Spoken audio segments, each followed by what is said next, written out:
Tom Wheeler sat in a booth at the bar, slowly sipping his drink, his tablet lying on the table. The constant pressure in his head bothered him a little, but he managed. Today was supposed to be the end of the most confusing situation a man could find himself in his opinion, although everything was different before. He met his wife Melinda while they were both in college. They were both pursuing business degrees and took several classes together. They spent a lot of time studying together and eventually helped each other graduate with good grades. During this time, they started dating and fell in love with each other. They got married after graduation. Tom got a job as an accountant at a financial company, and Melinda decided to sell real estate. She knew that you could make a lot of money selling luxury real estate, and Tom agreed with this. So she took additional courses, got her license, and joined an agency in the city. The first 5 years were great for them. They both made good money and eventually bought a house. They marked every room in the house and made love several times a week. 5 years after their wedding, Tom Jr. was born. A year later, Timmy joined them. A year later, Lisa appeared in their lives. Melinda had difficulties with Lisa and asked Tom to have a vasectomy, which he did. Tom enjoyed his role as a father and was actively involved in raising the children, feeding them, changing dirty diapers, doing everything possible. He was always there for them, rocking them to sleep or simply supporting Melinda. Sex between spouses has become less frequent, which is not surprising given the presence of 3 small and active children. But Tom never complained. He loved his family and was willing to do anything for them. His job at the firm was secure, and he always worked during banking hours, which meant he rarely had to stay late. He also did not have to travel for business, although he played golf with colleagues a couple of times a month. He regularly received raises and occasional raises. He was just a few steps away from being a CFO when his life went downhill. Meanwhile, Melinda progressed successfully in her work and was often recognized as the best real estate salesman in the area. To be successful in this field, you need to be available at all times and sometimes travel for business. This was the case with Melinda, and Tom accepted it as part of her job. He knew she could achieve anything and promised to support her career. So it didn't surprise him when she sometimes had to stay late at work showing properties or having dinner with a client. There were also times when she went on business trips for a day or two, sometimes for weekends, to conferences or meetings with clients. He never reproached her for this unless it interfered with important events such as birthdays, planned vacations, or anniversaries. Melinda always gave him advance notice and made sure to be available for family events. Over time, however, she began to be absent more and more often. Then she started having girls' nights, as she called them, to relieve stress. Again, Tom did not reproach her, since he himself sometimes spent time with friends.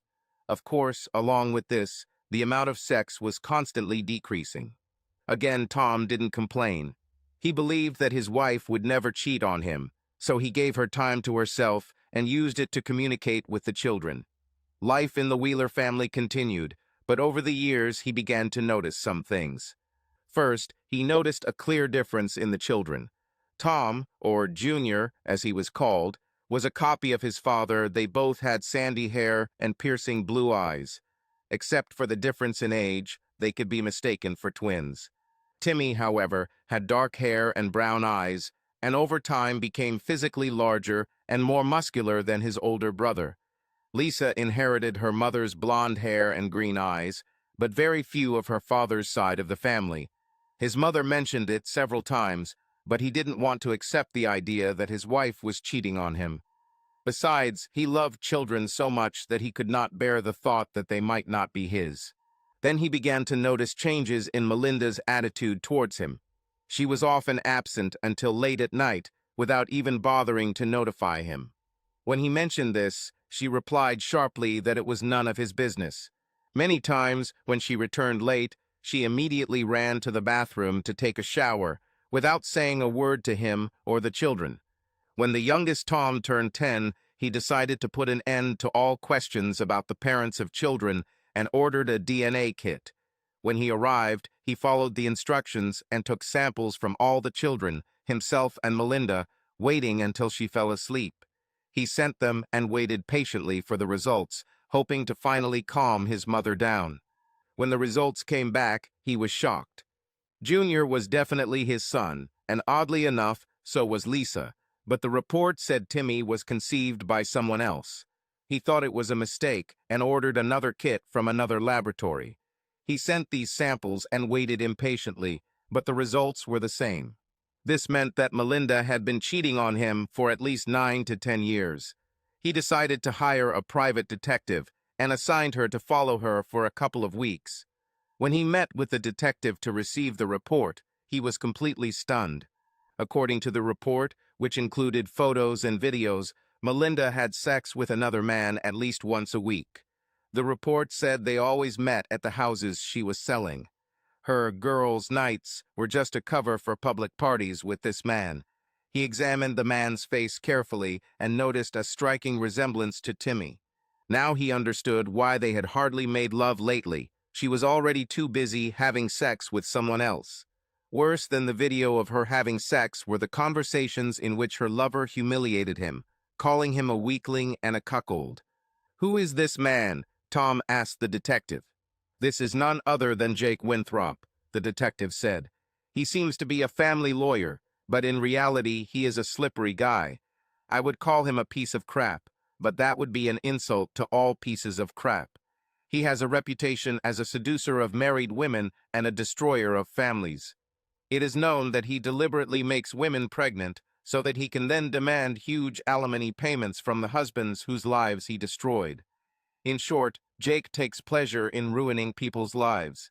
And once he grabs a woman, he almost never lets go." "And he remains unpunished?" Tom asked. "For now, yes," the detective replied. "His father is an influential high court judge with friends in high places. Every time Jake gets into trouble, Dad comes and helps him out." Tom took out his phone and showed Timmy a photo. "It seems?" Tom asked, showing the detective the photo.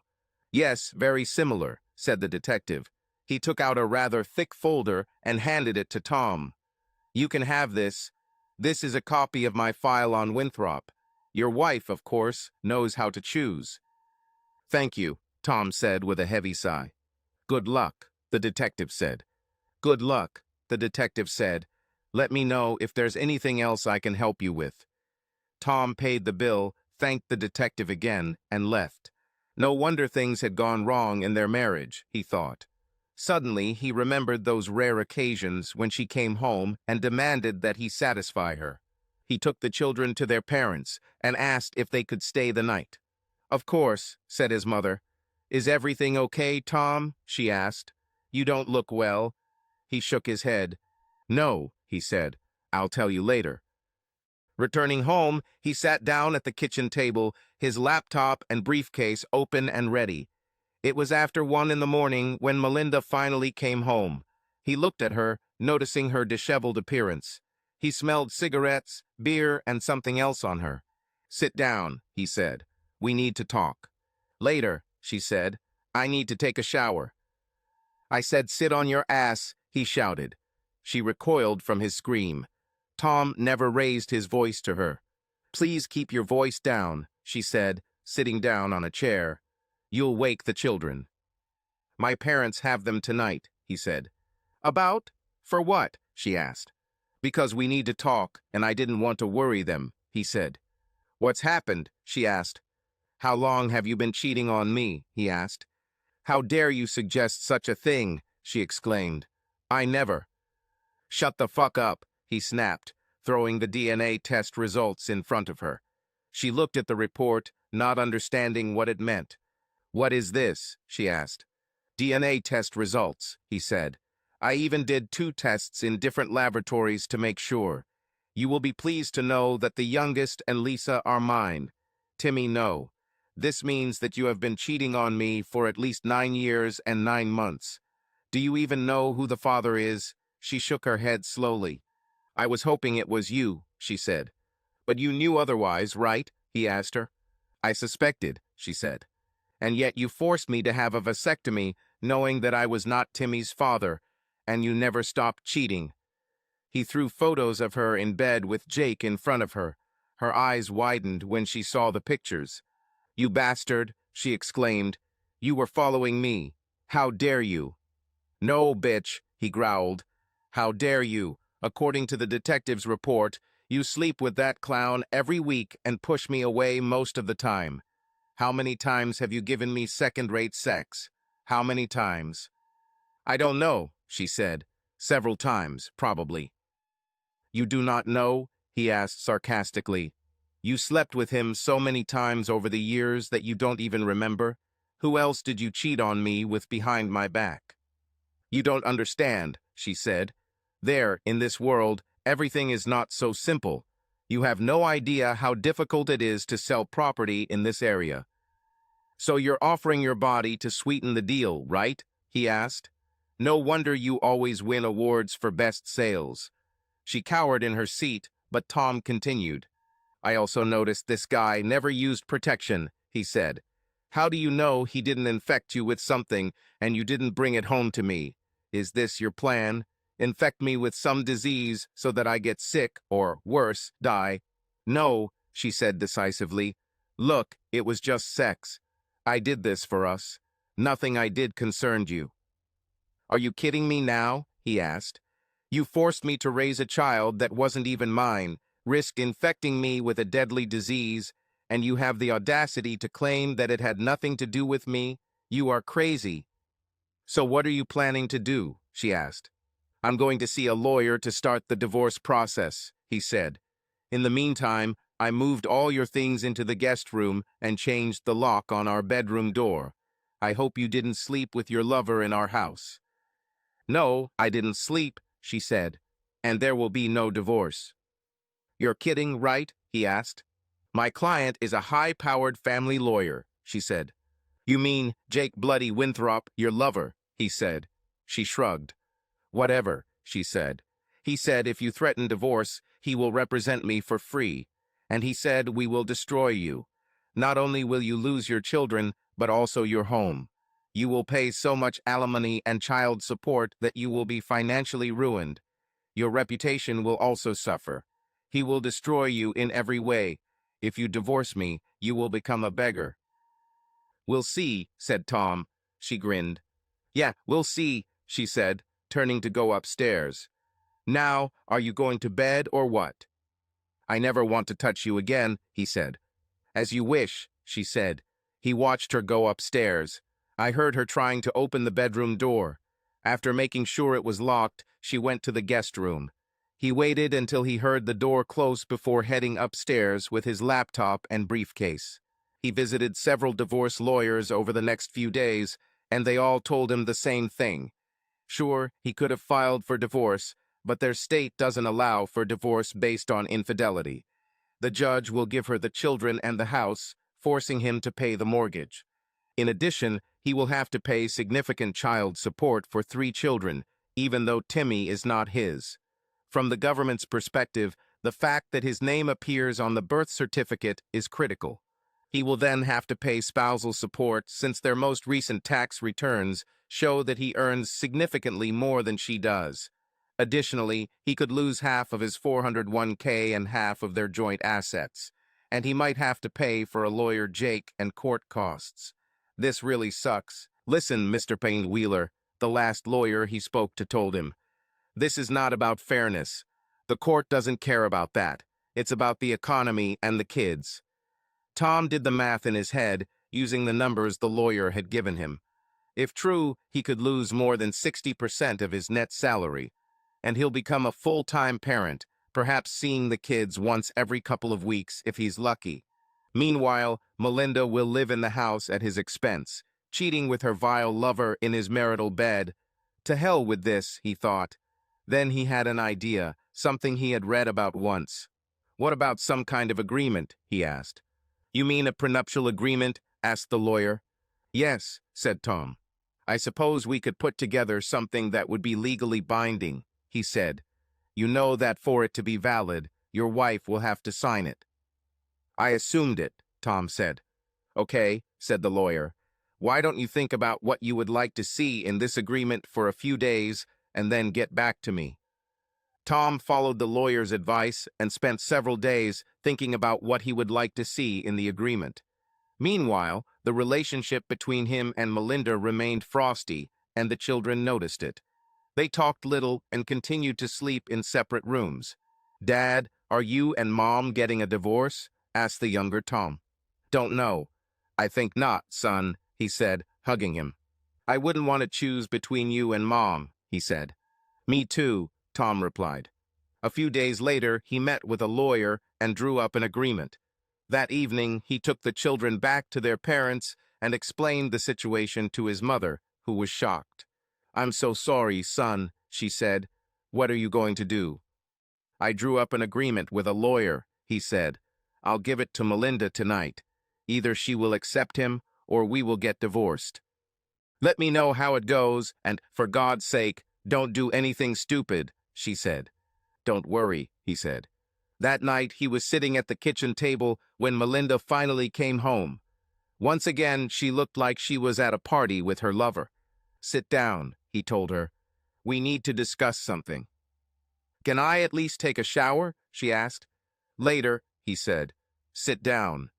She knew better than to argue, so she sat down. He took out an envelope and placed the agreement in front of her. "What is this?" she asked. "I hope you haven't filed for divorce. It would be a big mistake." "No, it's a prenuptial agreement," Tom said. "It sets out what our marriage will look like from now on and how assets will be divided in the event of divorce."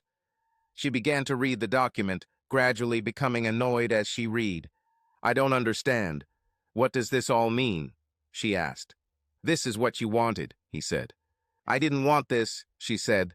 "No anniversaries or birthdays, no gifts for Christmas. What kind of nonsense is this?"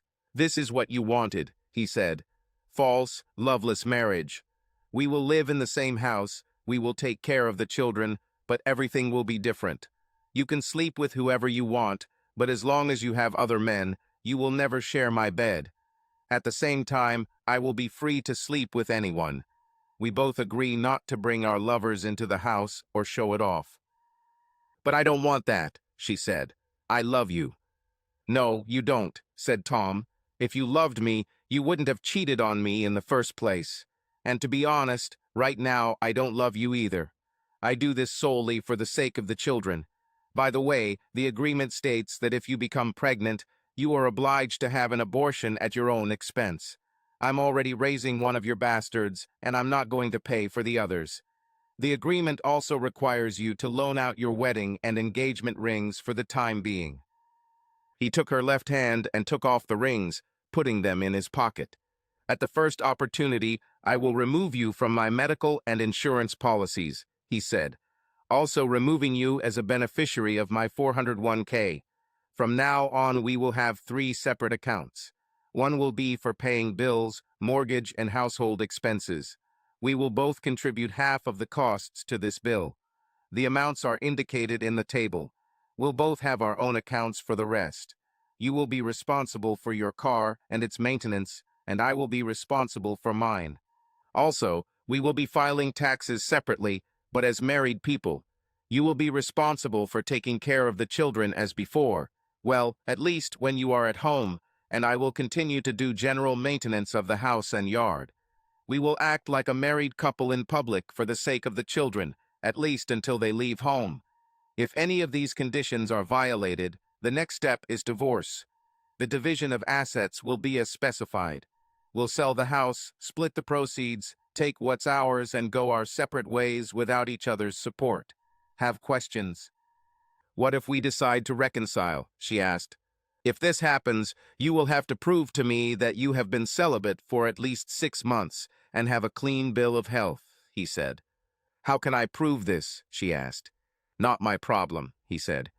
"What about you?" she asked. "What about me?" Tom asked in response. "You are the one who wants to have everything at once. Now you can have it. I'm not someone who chases others for sex." "How long should this last?" she asked. "If you look, you will see that the agreement expires a year after Lisa leaves home," he said. "If nothing changes by then, the divorce will take effect. We will sell the place, divide the capital, Take what we have and call it a day." "You're serious about this," she said. "Yes," he said. "Tomorrow we will go to a lawyer, sign the documents, and they will be registered." He took a business card from his pocket. "Be there at 1:00 p.m. sharp. By the way, you should take a good look at this." He threw a copy of Jake's file onto the table. "What is this?" she asked. "This is a file on your lover, Jake Bloody Winthrop," Tom said. "A real piece of crap. You should at least know something about the person you chose to take my place. And you should know that you are not the only married woman in his little harem."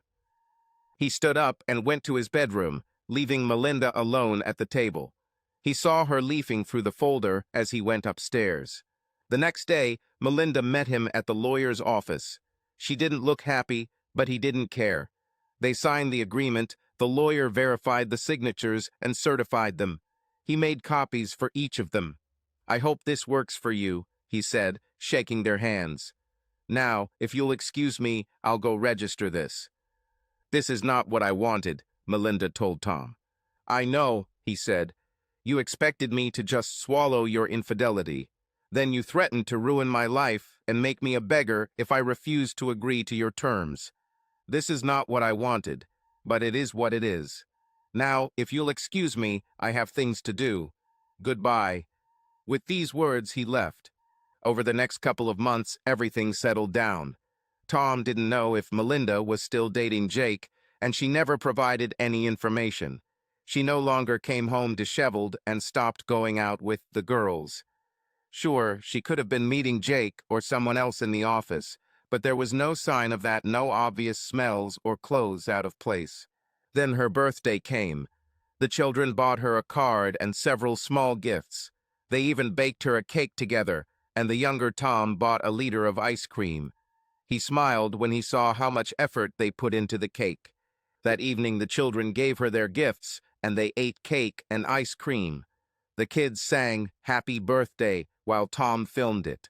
Melinda noticed that he did not join the celebration, but he did eat a small piece of cake and some ice cream when Lisa handed them to him. But Melinda couldn't help but notice that there was nothing from her husband, not a card, not a gift hidden somewhere, not even a note. Later, as he was going to bed, he stopped in front of her closed bedroom door and listened. He smiled to himself when he heard her sobs. "It's Christmas in a few weeks, so." They bought gifts for the children as usual and took the children shopping. Tom reminded Melinda not to buy him anything. "Please," she begged. "Just something small." "No," he said. "Do not even think about it." He saw how bad it made her feel, but he didn't care. Such holidays have always been special for them, but nothing more. That Christmas morning, they gathered around the tree and Tom played Santa, handing out gifts to the children. They bought Melinda a can of popcorn, which he gave to her, and happily accepted the set of screwdrivers they bought for him. But there was nothing from Tom for Melinda, and nothing from her for him, not even cards. While the children were busy playing with their things, Melinda ran upstairs to her room, where she spent most of the morning crying. And again Tom smiled to himself. Let her feel a little pain for a change, he thought to himself. Does this mean I'm a bastard? He asked himself. Yes, he thought. But what the hell? Later they went to his parents' house where they had dinner. Melinda didn't say much, but Tom could tell she was hurt. She didn't think he meant what he said after the wedding. What's going on with Melinda? Asked his mother when they were alone. She looks like she's in a lot of pain. Did you do something? I simply fulfilled our agreement, he said. She understood what he meant and sighed heavily. Tom, please, she said. It's Christmas. Can't you let go of the pain for just one day? He shook his head. She needs to understand how much she hurt me, he said. After cheating for over 9 years, she thought she could just bat her eyelids and have her way. No more. Maybe after she experiences a little pain, she will come to her senses. Will you ever forgive her, Tom? Asked his mother. I don't know, said Tom. How long will it be going on? She asked. I don't know that either, Mom, he said. It's her business. At most, no more than 10 years, but she can end it any time she really wants. I hope you're doing the right thing, son, she said. I hope so too, he said. But remember, you're the one who said I need to put my kids first. And so I did. They need both a father and a mother. Yes, they do, she said. But they need a father and mother who love each other and work together for their good. Maybe I should talk to her. Do what you think is best, Mom, he said. After dinner, Tom joined his father and children in the living room to watch football. Melinda was sitting with Tom's mother in the kitchen. Tom heard Melinda's sobs and knew that if anyone could reason with her, it would be his mother. That evening, they drove home in silence. The kids were fast asleep in the back seat, and Melinda stared out the window the whole way home. As he pulled up to the house, Melinda looked at him. He saw the sadness in her eyes. "I'm so sorry," she said quietly before getting out of the car. This is the beginning, thought Tom. To this day, she has never apologized for anything. They dragged the children inside and laid them in their beds. Tom headed towards the master bedroom, but Melinda stopped him. "Can we spend the night together, just once?" she begged. He looked at her and thought for a long time before answering. "Only tonight, and only because it's Christmas. No sex," he said. She looked down. She was in pain. Then she nodded her head. "Okay," she said. "No sex. I just want to know you're here." Tom opened the master bedroom door and let her inside. For the first time in months, she saw the inside of what used to be their room. She noticed that he turned all their photographs over and took their wedding portrait off the wall. "I love what you've done with this place," she said sarcastically. He shrugged. "It's just a place to sleep," he said. "Why don't you put on your pajamas?" "Are you sure this is necessary?" she asked. "Yes," he said. "Okay," she said. "I'll be back soon." By the time she returned, he had put on his pajamas and climbed onto the huge bed. She closed the door and got into bed with him, clinging to him. "I missed it so much," she said. "Me too," he said in response. "I know it's all my fault," she said, tears rolling down her cheeks. "No arguments," he said. "Will you ever forgive me?" she asked. "Maybe one day," he said. "I don't know yet. Let's get some sleep, okay?" "Okay," she said. "Hold me, please." He hugged her and pulled her close to him. He caught her scent and closed his eyes. Damn her, he thought. Why did she have to ruin everything? The next morning he woke up and felt that she delivered him pleasure. At first he wanted to jump out of bed and hit her, but he decided what the hell. "Good morning, sleepyhead," she said. "Good morning," he said. "I think it's too much for no sex." "Well, it's been 4 months since we've done anything," she said. "I'm at least 4 months old," he said. "I'm not sure about you." "The same thing happened to me, but I think I deserve an excavation," she said, getting out of bed. "I'll clean up and go make breakfast." "Good idea," he told her, "especially since the children will wake up soon." The rest of the day went pretty well.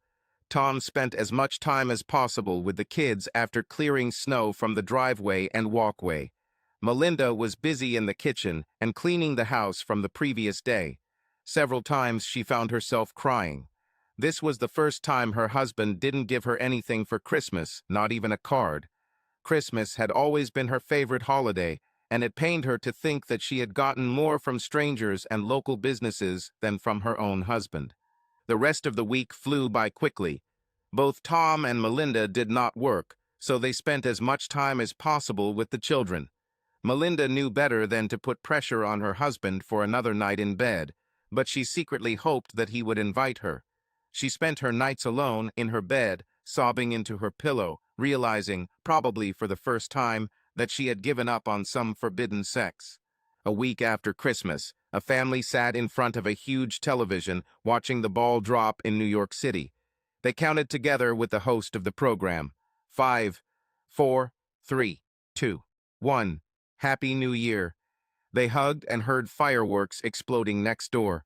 Tom turned to Melinda and, without thinking, kissed her as hard as he could for the first time in months. When he pulled away, he saw tears in her eyes. "Tom," she said, "do you want to hear my New Year's resolution?" "Of course," he replied. "I'm going to do whatever it takes to get you back," she said.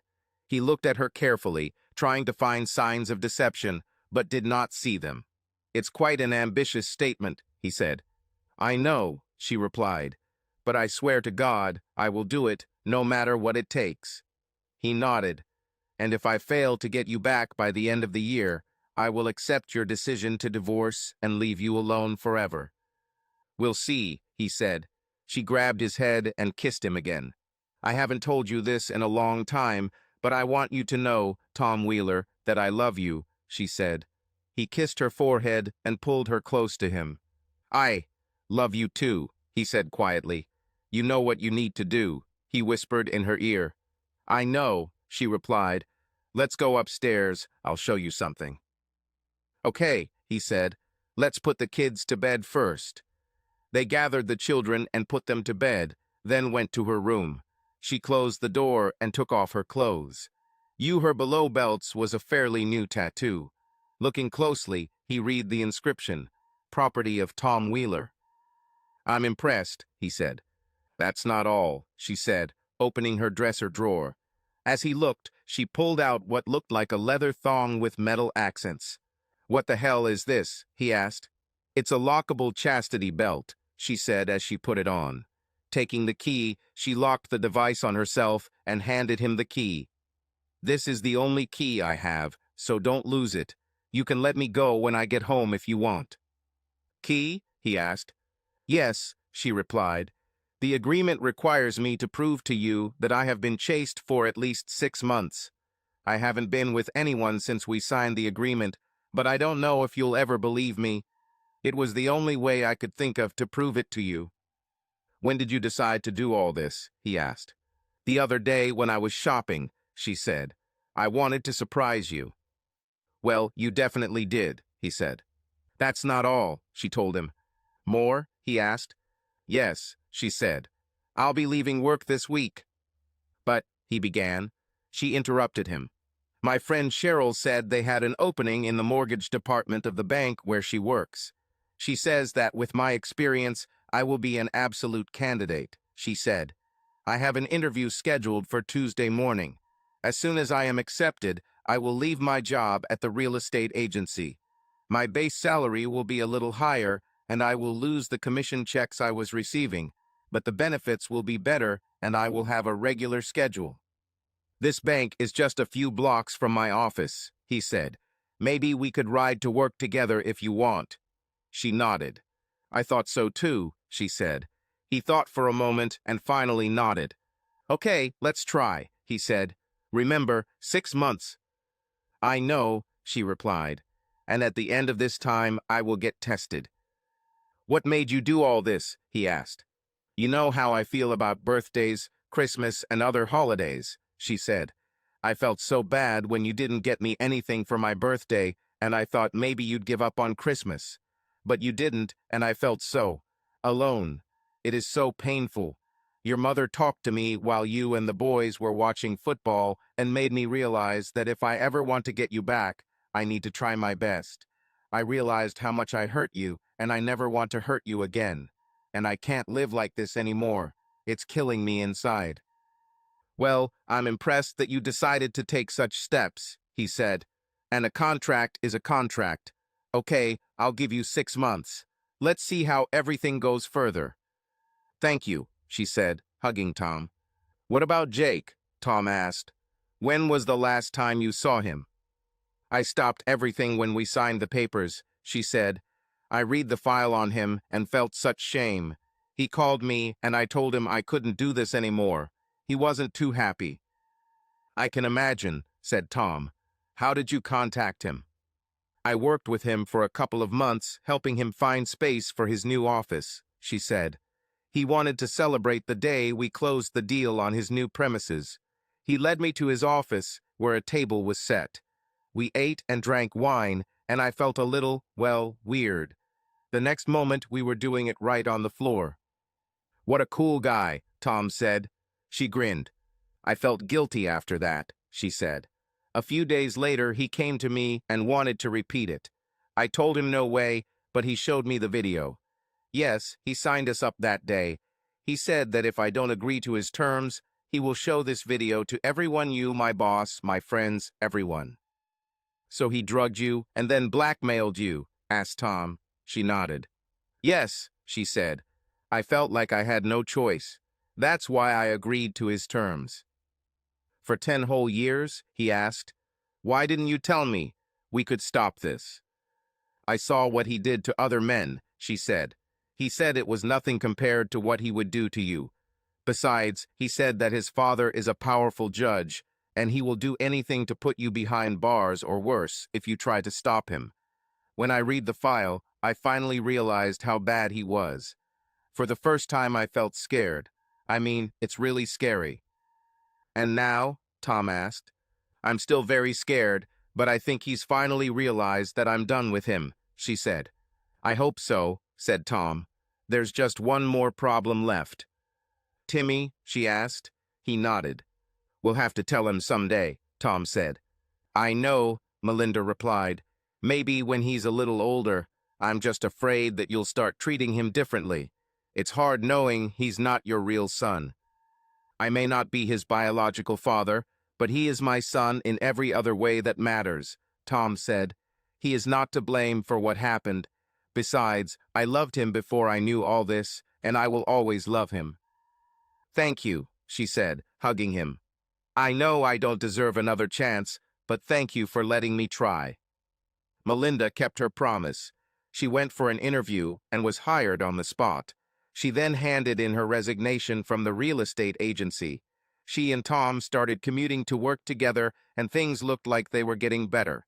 Each morning began with Tom locking the chastity belt, and each day ended with him removing it. They abstained from sex as per their agreement, but ended each day with a goodnight kiss and a hug. 2 months later, Tom was at a bar with some friends from the office after work. He had just picked up his drink when he heard a scream behind him. Wheeler, you son of a bitch! I'll kill you, motherfucker! The angry man shouted. Tom turned around and was about to say something when he was hit in the face with a pool cue. He felt the pain of the blow and saw stars, and then nothing. The next thing he remembered was waking up in a hospital room with something in his throat.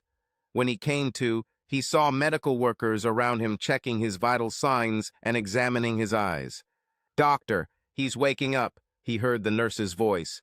He saw a man in a white medical coat enter the room and lean over him, examining him. Okay, pull out the breathing tube, he ordered. It's all right, Mr. Wheeler, the doctor said. Hold on, we'll take out the breathing tube and examine you. After they pulled out the tube, they examined him carefully. Melinda and another man in a dark suit entered the room, and the doctor stood up. Glad you're here, he told them. What's happened? Tom wheezed. We've kept you in a medically induced coma for the last 5 days, the doctor said. We wanted to make sure the swelling around your brain went down. 5 days? Asked Tom. Yes, said the doctor. We almost lost you a couple of times. Damn, Tom said. How did this happen? It was Jake, Melinda said.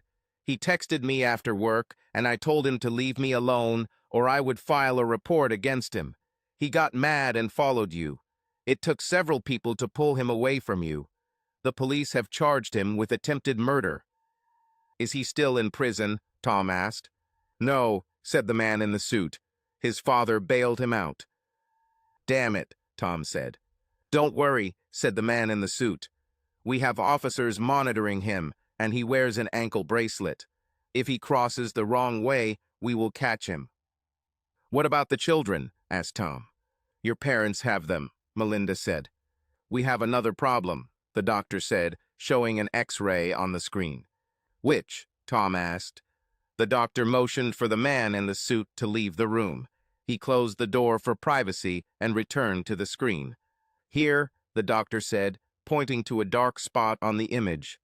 We brought a specialist in to take a look, but it looks like you may have an inoperable brain tumor. What? Melinda asked, shocked. In my experience, a tumor of this size and in this location is usually inoperable, the doctor said. Have you experienced headaches or vision problems recently? Yes, some, said Tom. I thought it was just stress. Well, I'm sure stress played a role, but I guess that's the source of these headaches, the doctor said. And you're saying it's inoperable? Tom asked. In my experience, yes, the doctor said. That's why we have a specialist for this case. How much time do I have? Tom asked. It's hard to say, the doctor replied. Maybe 6 months, a year at most. Melinda burst into tears when she heard this from the doctor. Is it possible that you are mistaken? Tom asked. Yes, it's possible, said the doctor. That's why we have a specialist. We'll keep you here for a few more days, and they'll run more tests while you're here. In the meantime, I recommend that you rest. Thank you, doctor, Tom said. After the doctor left the room, Melinda burst into tears, sobbing into Tom's chest. No, no, no, please, God, no, she sobbed, wetting his blanket with her tears. He kissed her head and hugged her as best he could. Everything will be fine, he said. If something happens, you will be provided for. I never took you off the insurance, so if the worst happens, your mortgage will be covered and you'll have enough money to survive. I don't care about money or mortgages. I only care about you. I don't want anything to happen to you, she cried. I love you, Tom. Please do not leave me. Please do not die. I can't live without you. Promise you won't die. I'll try, he said, but it's not in my control. She covered his face with kisses, tears streaming down her cheeks. Sorry about everything, she said. I've been such a terrible wife to you. I promise if you survive, I will be the best wife you could ever want. He ran his hand through her hair, tears streaming down his face. It's okay, he said. We will deal with this the same way we dealt with everything else. Listen, don't tell the kids about the tumor. Let's find out what the specialist says first, okay? Okay, she said. At that moment, a nurse entered the room with a tray. I need to check your vital signs and draw some blood, she said. Then we'll run some tests. I'm a little hungry, Tom said. When can I eat? After we run a couple of tests, the nurse said as she ushered Melinda out of the room. You can come back tomorrow, the nurse said. I love you, Melinda said as the nurse closed the door. The next few days passed quickly. Tom was put through a series of tests and examined by specialists. All he was told was that they were working to figure out what they could do about the tumor. His parents came almost every day, as did Melinda. She brought the children, and they all caught up. Are you going to be okay? His father asked him one day. Yes, everything will be fine, said Tom. His father nodded. Melinda and your mother are taking this all very hard, he said. We'll do everything we can. Thanks, Dad, Tom said.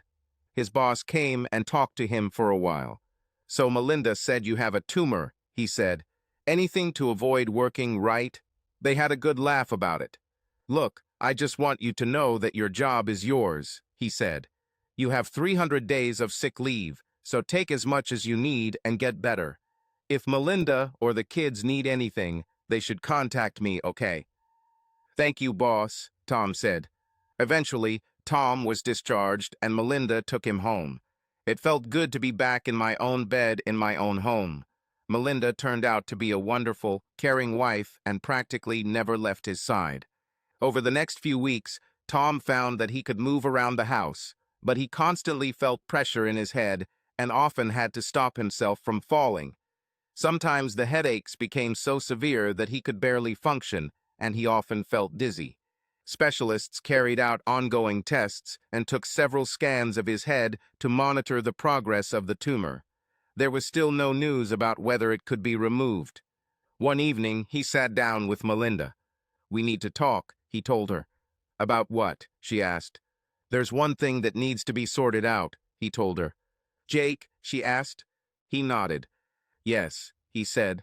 Is he still trying to contact you? Yes, he's trying, she replied. Okay, he said. I have an idea, and I need to do it now while I am still able to function, but I will need your help. Are you ready? Certainly. I'll do anything, Tom, she said.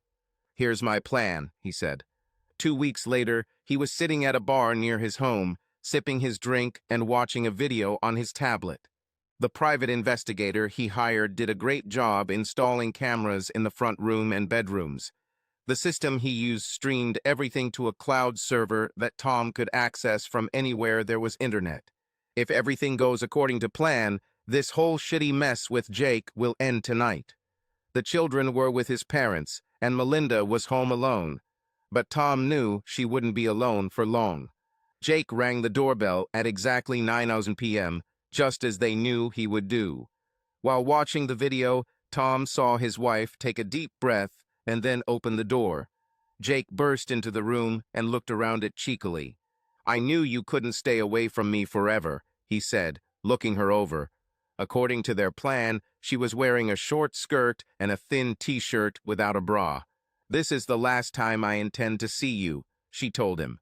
"After tonight, I never want to see you again." "Whatever you say," he replied with a grin. "Where is your wimp? Is he sucking his thumb or licking his wounds?" "He's gone," she said. "It's a shame," Jake said. "I was hoping he would be here to show him how a real man has sex with his woman." "I'm not your woman," Melinda said. "You are mine if I say so," he replied. "Now, take off your skirt." "All right," she said, unbuttoning her skirt. She let him fall to the floor, exposing her locked chastity belt. "What the hell is this?" Jake asked. "This is my chastity belt," she said, "and it's locked." "Open it, damn it," he said. She shook her head. "I can't," she said. "Tom has the only key." "What?" he asked. "You let your husband lock you into this? Why, this is violence." She smiled. "No," she said. "I locked myself and happily gave him the key, and if you look closer, you will see that there below the belt is property, exclusively." "Well, let's see," he said, taking out a knife. Tom was shocked this shouldn't have happened. They hoped the police would be monitoring the ankle bracelet and would respond by then. The knife changed everything. Tom had seen enough and turned off the tablet. It only took him a few minutes to drive up to the house. Opening the glove compartment, he pulled out his .45 caliber semi-automatic pistol, inserted a full magazine, and chambered a round. He got out of the car, trying not to slam the door, and walked to the front door. Looking out the window, he saw Melinda sitting on the couch begging for her life, while Jake brandished a knife. Tom took a deep breath and opened the door, holding the gun behind his back. When he opened the door, Jake looked at him, his eyes filled with hatred. Well, who brought it?" he said, pointing the knife at Tom. "Get out of my house," Tom said. "Or what, wimp?" Jake asked, waving a knife. "Maybe I'll cut out your heart and feed it to your wife. Yes, that's exactly what I'll do." He rushed at Tom, but only managed to get a few feet before Tom pulled the gun from behind his back and took aim. It was difficult for him because his vision was blurred and he saw two Jakes. Hoping he was aiming at the right Jake, he pulled the trigger twice. Tom's head felt like it was pounding and his vision became blurry. The last thing he remembered was the floor closing in on him. For the second time in 2 months, Tom woke up in a hospital room. This time it was completely different. He heard the fan and monitoring sounds. The room was completely dark, and he could not move. He also felt pressure from the bandages on his head. A nurse came into the room and adjusted something next to his bed, and he fell asleep again. The next time he woke up, it was not so dark, and the room was full of nurses and other medical workers. An elderly man in a medical gown examined him and smiled. There were no more fans, but my throat hurt and my lips were dry. "How are you feeling, Mr. Ritzy Wheeler?" asked the doctor. Tom tried to speak, but couldn't. The nurse gave him a piece of ice, and he sucked on it to be able to speak. "Like hell," Tom wheezed. The doctor laughed. "It's normal," he said. "You will be glad to know that we were able to remove your tumor. All that's left is to rest and recover. Your family will be notified, and I'm sure they will want to see you. In the meantime, I recommend that you rest, okay?" "Okay," said Tom. The nurse added something to his Roman 4, and he went back to sleep. The next time he opened his eyes, he saw Melinda and the doctor. Melinda smiled as the doctor examined him. "What's happened?" asked Tom. "Well, the paramedics brought you in a few days ago, and we decided it was time to see what we could do about this tumor," the doctor said. I thought she was inoperable, Tom said. Well, she might have been if we had waited another month or so, the doctor replied. But it still wasn't easy. You'll be staying with us for a while, so just rest for now, okay? I'll come back later. Tom watched the doctor leave the room and turned to Melinda. How are you? He asked. She kissed his cheek and ran her hand over his face. It's better now that you're awake, she said. What happened? He asked. The police came minutes after you shot Jake, she said. He's dead, by the way. The ambulance came and took you here while the police carried out all the necessary procedures in the house. I told them what happened and showed them the video. They ruled it a justifiable homicide and said it was self-defense, so you're above suspicion. The children are with your parents, by the way. I didn't want them to see the house until it was cleaned up. Good idea, said Tom. I hope you don't mind, but when I got here, the doctor said you needed surgery right away, she said. I took care of all the paperwork. Thank you for this, he said. At that moment, there was a knock on the door. Come in, said Tom. The door opened, and an elderly man in an expensive suit entered the room. Tom Wheeler? Asked the man. Yes, Tom answered. Sorry for the intrusion, the man said. My name is Malcolm Winthrop. I'm Jake Winthrop's father. Judge Winthrop? Tom asked. Yes, replied the elderly man. Please call me Malcolm. I just wanted to come in and apologize for what my son did to you and your wife. I've seen the reports and know you acted in self-defense. I want you to know that I don't blame you for what you did. I would do the same myself. I wanted to convey something to you personally. He reached into his jacket pocket, pulled out an envelope, and handed it to Melinda. She opened it and saw a check for $5 million. She showed it to Tom, who was shocked. It's really not necessary, Tom said. Actually, it's necessary, Malcolm said.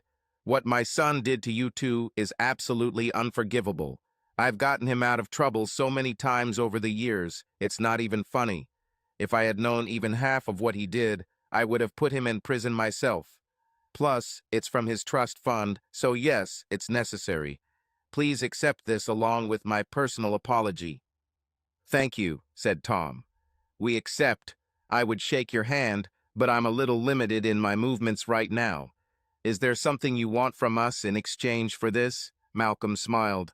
No, Mr. Busy Wheeler, he said. Just get better. I will, Tom replied. Have a nice day, Malcolm said as he left the room. Tom looked at Melinda, stunned. Well, I guess now we don't have to worry about paying for the kids' college, he said. No, it's not necessary, she replied. Maybe after I recover, you and I can go on a nice cruise and enjoy a second honeymoon, he said. Is it true? Melinda asked, tears streaming down her cheeks. True, he replied, if you want. Oh yes, she said. I really want to. Can I have my rings back? I don't know, Tom said. Maybe it's better to start over with a new set of rings. She screamed with joy and hugged Tom. And of course, a new start means new rules. Which? She asked. Like, no secrets ever, he said. Whatever it is, no matter how bad it is, there are no secrets. Next time I won't be so lenient. There are no secrets, she said, kissing her husband. Subscribe to our channel so that your love doesn't cheat on you, and go ahead and listen to the next story, because this story is nothing compared to the next one. If you're under 18, don't even think click to the next one. Click to the next one. Click to the next one.